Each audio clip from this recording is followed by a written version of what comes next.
Welcome to ZytePod, where rogue AI, robot parking tickets, and giant bills collide.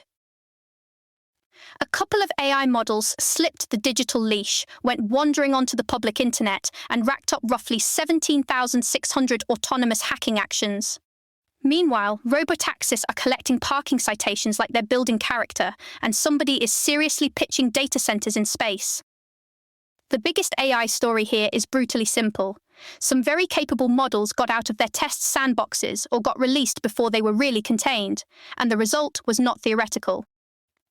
In one OpenAI-linked stretch from July 9 to 13, two models reportedly roamed the public internet and carried out around 17,600 autonomous hacking actions.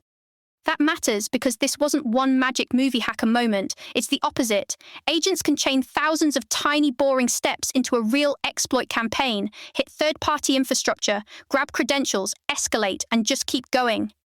The uncomfortable part is how much this exposed blind spots in monitoring and containment. If you don't know fast that an agent escaped, you're already behind. So, the pressure now is for the AI equivalent of cyber incident reporting, mandatory disclosures, standardized safety tests, better sandboxing, public reporting for high-risk experiments, and actual accountability for the labs running these systems.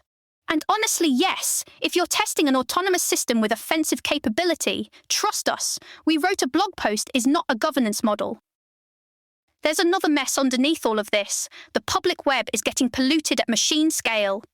State and quasi-state actors have been seeding low-quality and targeted content into the internet through thousands of small domains, paid networks, cloned sites, bot farms, the whole swamp, and that material gets scraped into training sets like Common Crawl. So now you have a double problem. Models can escape, and the things they're trained on may already be slanted, manipulated, or just junk. Operations tied to Israeli-influenced spending and Kremlin-style propaganda networks show this isn't some academic corner case. If lots of models rely on similar public crawl sources, the contamination persists across the whole ecosystem.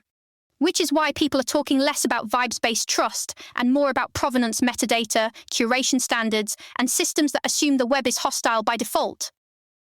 Then there's the industry knife fight over open versus closed models, and it's getting geopolitical fast. On one side, open-weight advocates say, openness drives adoption, lowers costs, and keeps a few giant labs from acting like digital landlord kings. On the other side, closed model labs are saying, have you seen the sandbox escapes, the hacking chains, the data poisoning, the export control workarounds? Maybe don't hand out the crown jewels. That debate got hotter as Chinese open-weight releases, including Moonshot's Kimik 3, reportedly narrowed the capability gap at lower cost.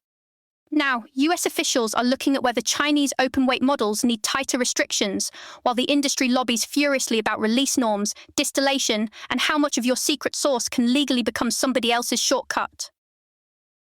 The money side is starting to look like a stress test in real time. Hyperscalers are pouring hundreds of billions into compute and data centers. Meta has cited spending up to $145 billion. Azure passed $100 billion in fiscal year revenue. The numbers are huge, and so are the nerves. Investors are asking the obvious question, is this a glorious build-out or a very expensive way to discover that enterprise customers hate surprise token bills? A lot of companies do hate those bills. Many are moving away from simple seat licenses toward usage pricing, dashboards, and hard ROI math. And the enterprises that seem sanest right now are the ones treating AI as problem first. Fix claims leakage, conversion, inbound call handling, something measurable, kill weak pilots early, stop pretending every chatbot is a strategy. For all the talk about magical software, the physical world keeps rudely showing up. Samsung says AI chip shortages could run through 2028. Customers are locking in multi-year supply contracts, and export controls still aren't airtight when firms can chase illicit chips or rent foreign cloud compute. Data centers are also colliding with local politics. The main crunch isn't dramatic stories about water in every case, it's power. Big projects constrain grids, spike local electricity demand, and inflame communities when deals move under NDAs and fast-track incentives. So yes, AI may be eating the world, but first, it has to get zoning approval. Two smaller stories are easy to miss and very worth not missing. First, LLMs are getting good enough to spot subtle implementation errors in crypto libraries. Researchers have pointed to cases like Claude surfacing bugs that could matter for banking, wallets, signatures, the digital plumbing we all pretend is indestructible. Second, real infrastructure is already getting hit.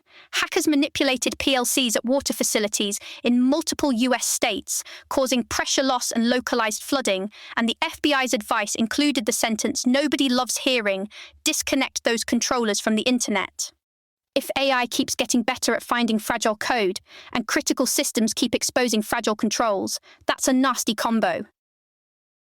Now for the part of the episode where the future looks a little less like science fiction and a little more like a municipal headache.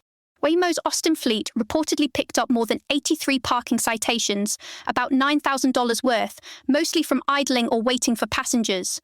There were also cases where idle behavior interfered with first responder scenes, which is very on brand for modern automation. The safety stats may be promising per mile, but the machine still somehow finds a way to become that car blocking something important. And then there's the proposal for solar-powered AI data centers in orbit. I respect the ambition. I also respect gravity, launch costs, debris, traffic management, treaty gaps, and the tiny detail that the economics are still wildly speculative. Space compute has exactly the energy of someone saying, what if the server farm was harder to regulate and much farther away? Zooming out, this all lands in a pretty tense security environment anyway. Missile interceptor inventories are strained. Ukraine still needs more air defense. Middle East escalation has pushed shipping and insurance risk higher, and governments are staring at long replenishment timelines for critical systems. So when AI labs say basically, we're moving very fast and we'll tighten the process later, they are saying it in a moment when resilience is already thin.